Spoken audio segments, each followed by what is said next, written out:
At the end of part 2, something remarkable had happened. The salt had been buried. The mulch had brought life back to dead soil. The mycelium had connected everything underground. And animals had been introduced to complete the cycle. The land that was once called a biological desert was now a functioning ecosystem. But here's the part of the story that almost no one knows. Because when we say greening the desert, most people think of a small experimental plot, a few trees, some vegetables, an interesting science project. That is not what happened here. What Geoff Lawton and his team built in the Dead Sea Valley became something far bigger than anyone expected. It became a living demonstration that changed the minds of farmers, governments, and even entire nations. And it started with the people who lived right next door. Let's be absolutely clear about what existed here before. When the project began in 2001, this land was a salt-crusted wasteland. Nothing grew, nothing lived. The soil was so degraded that even hardy pioneer plants died within weeks. Local farmers considered it a joke. They said Lawton was wasting his time. Today, that same land is a food forest. Fruit trees tower overhead, vegetables grow beneath them, flowers attract pollinators, insects, birds, and small animals have returned. The soil, once white and lifeless, is now dark, rich, and crumbly.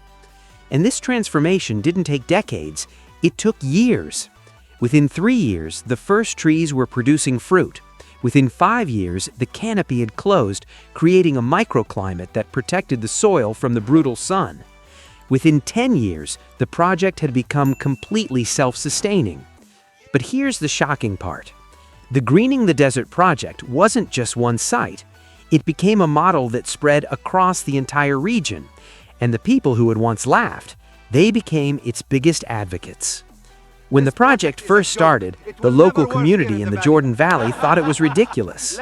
They had lived in this valley for generations. They knew the land, they knew what was possible and what wasn't.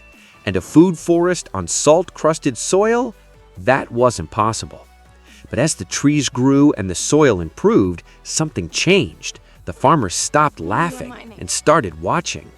They saw the swales catching water. They saw the mulch breaking down into rich soil. They saw chickens and goats thriving on land that had been dead. And then they started asking questions. The permaculture team began teaching courses. Local farmers came to learn. Within a few years, the techniques had spread across the valley. Neighboring villages adopted the methods. The project became a demonstration site, not for scientists, but for real farmers facing real challenges. One local farmer who had grown up in the valley reportedly said, "I never thought I would see green here.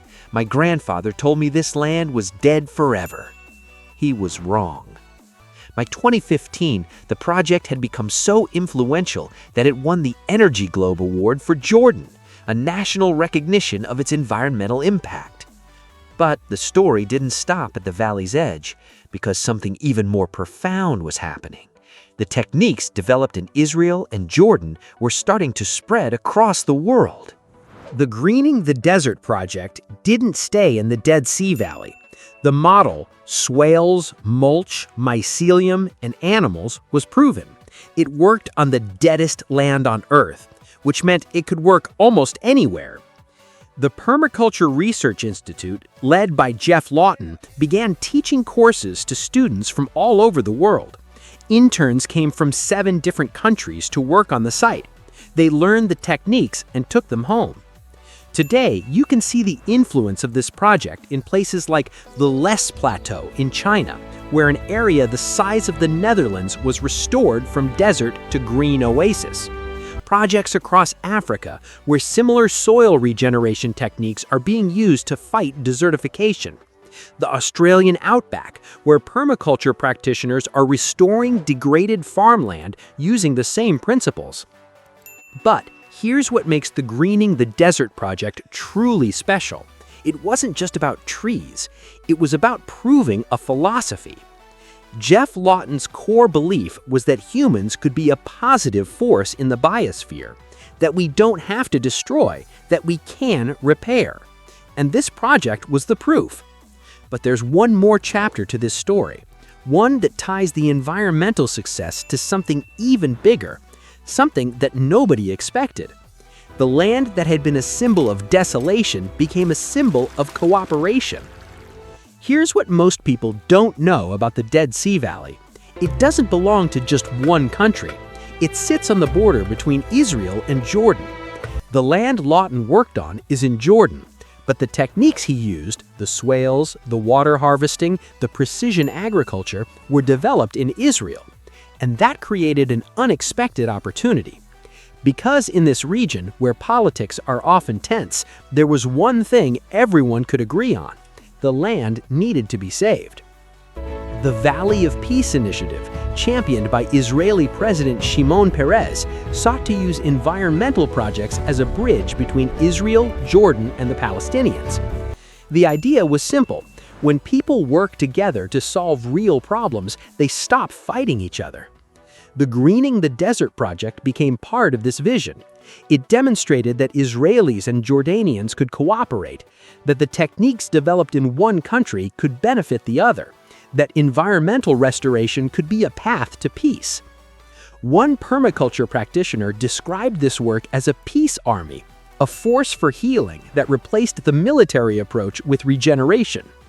And while the full vision of the Red Dead Sea Canal project, a $3 billion engineering scheme to bring water from the Red Sea to the Dead Sea, has faced challenges, the smaller-scale permaculture work continues to thrive. Today, the Greening the Desert project is more than a farm. It's a symbol that even the most damaged land can be restored, and that even the most divided people can work together. So what does this mean for the rest of the world? It means that the global crisis of desertification is not hopeless. It means that millions of hectares of degraded land on every continent can be restored. It means that the solutions already exist. The Greening the Desert project proved that even the deadest soil can be brought back to life. Not with expensive technology, not with massive infrastructure, but with simple, natural systems that work with nature instead of against it. Swales to catch water, mulch to feed the soil, mycelium to connect the ecosystem, and animals to complete the cycle. It's not magic, it's engineering, it's biology, it's understanding that soil is alive and treating it that way. And it started here, in the lowest, hottest, saltiest place on Earth. Today, when you visit the Greening the Desert site, you don't see salt, you don't see death. You see trees, vegetables, flowers, life. You see what happens when one person refuses to accept the word impossible. So here's the question. If Israel could turn the Dead Sea Valley into a forest, what could we do with the rest of the world?